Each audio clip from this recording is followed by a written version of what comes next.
श्री स्वामी समर्थ. मित्रांनो, जर तुम्हाला तुमच्या आयुष्यामध्ये चेंजेस करायचे असतील ना, तर मित्रांनो आजचा व्हिडिओ नक्की बघा.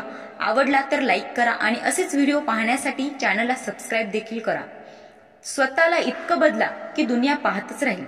तर त्यासाठी मित्रांनो काय करायला पाहिजे, तर पहिले म्हणजे नेहमी लक्षात ठेवा, जिथे आपल्याला कोणी बोलावलं नाही ना, तिथे कधीही जायचं नाही, कारण आपलं महत्त्व कमी होतं. तुम्ही तुमचं आयुष्य इतकं स्वस्तही करू नका की कोणीही येईल आणि तुमची लायकी काढून जाईल. कारण बऱ्याच वेळा आपण कोणत्याही व्यक्तीला इतका भाव देतो आणि त्यांचे इतके आदरातिथ्य करतो की आपण स्वतःचेच महत्त्व विसरून जातो. त्यामुळे समोरची व्यक्ती देखील तुम्हाला महत्त्व द्यायला विसरून जाते. ज्या गोष्टी स्वतःहून कोणी आपल्याला सांगत नाही, तोपर्यंत त्या गोष्टी स्वतःहून आपण विचारायच्या देखील नाहीत. ज्या ठिकाणी आपल्याला शेवटी बोलावलं जातं तिथे तर कधीच जायचं नाही, कारण तुम्हाला तिथे बोलवण्याची कोणाची इच्छाच नसते, परंतु ते आपल्यासाठी फक्त बोलवतात, वरवरचं बोलवतात. त्यामुळे शेवटी बोलवल्यानंतर तिथे तुम्ही जाऊच नका,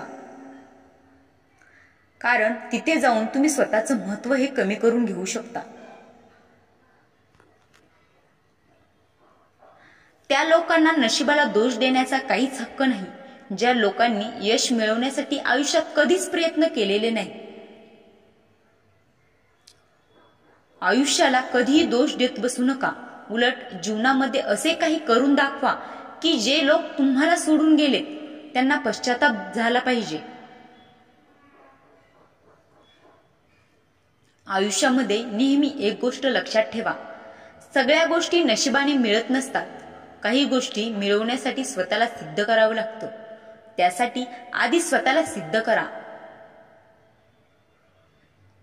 जीवनामध्ये कोणाचाही स्वभाव ओळखायचा असेल तर त्याला फक्त एवढेच विचारा, माझी मदत करशील का? मग त्याचा खरा स्वभाव तुम्हाला लगेच कळेल. कारण तुम्हाला सहजासहजी कोण मदत करत नसतं. स्वतःच्या स्वार्थासाठीच लोक मदत करायला येतात. ही गोष्ट नेहमी लक्षात ठेवा. उंच उडण्यासाठी पंखांची गरज ही पक्ष्यांना असते, पण माणूस जेवढा जमिनीवर राहील तेवढी त्याची प्रगती जास्त होत असते. संघर्ष करताना माणूस हा नेहमी एकटाच असतो, पण तेच यश मिळाल्यानंतर पूर्ण जग त्याच्या बरोबर असते. त्यामुळे संघर्षाच्या वेळेमध्ये जर तुम्ही एकटे असाल तर वाईट अजिबात वाटून घेऊ नका, कारण संघर्ष हा एकट्यानेच करावा लागतो. जीवनामधील काही जखमा ह्या अशा असतात की त्या दिवसात तर नाहीत, परंतु याचा अर्थ असा नाही की त्या दुखत नाहीत. मित्रांनो, ज्या जखमा दिसत नाहीत त्याच खोलवर दुखत असतात. जीवनामध्ये जेव्हा जेव्हा तुमच्या जवळची लोक तुमच्यापासून दूर जायला लागतील तेव्हा तेव्हा समजून जा की त्यांच्या गरजा पूर्ण झालेल्या आहेत. बऱ्याचदा तुम्ही पाहिलं असेल, गरजेच्या वेळी लोक तुमच्या जवळ येतात, तुमचे हालचाल विचारतात, पण त्यांच्या गरजा पूर्ण झाल्या की तुमच्या बरोबर बोलणं देखील बंद करतात. अशा लोकांपासून तर नेहमी दूर राहायला हवं, कारण ते लोक मतलबी असतात, स्वार्थी असतात. अशा लोकांना कधीही जवळ करू नका. नेहमी लक्षात ठेवा, जोपर्यंत तुम्ही स्वतःवर विश्वास ठेवणार नाही तोपर्यंत देव सुद्धा तुमच्यावर विश्वास ठेवणार नाही. तुम्ही मंदिरात जाता, देवाला फुलं पाहता, नारळ वाहता, देवावर पूर्ण विश्वास ठेवता, पण स्वतःवर विश्वासाची ठेवायची वेळ आली तर मात्र डाऊट घेता की हे काम मी पूर्ण करू शकेन की नाही. मित्रांनो, आधी स्वतःवर विश्वास ठेवायला शिका, नंतर काम आपोआप पूर्ण होऊन जातील. ज्या ठिकाणी तुम्हाला महत्त्व दिलं जात नाही त्या ठिकाणी कधीही जाऊ नका, आणि जी व्यक्ती तुमची नेहमी अपमान करते त्या व्यक्तीला तुमच्या आयुष्यात परत स्थान देऊ नका. पण बहुतेक लोक याच्या उलट वागतात. म्हणजे जी व्यक्ती नेहमी तुमचा अपमान करते, तुम्ही सारखं सारखं तिथेच जाता, अशी व्यक्ती तुमची कधीच कदर करत नाही. ज्या व्यक्तीला आपली कदर असेल त्या व्यक्तींना जास्त महत्त्व द्यायला पाहिजे. आयुष्यामध्ये स्वतःला महत्त्व द्यायला शिका. स्वतःचे महत्त्व ओळखा आणि त्यानुसार लोकांबरोबर वागा. मोठ्या व्यक्ती तर त्याच असतात ज्यांना आपण भेटल्यानंतर आपल्याला आपल्यामध्ये काहीतरी कमी असल्याचे जाणवते. असं कधीच वाटत नाही किंवा समोरची व्यक्ती आपल्याला असं कधी भासवून देखील देत नाही, ती व्यक्ती मोठी असते.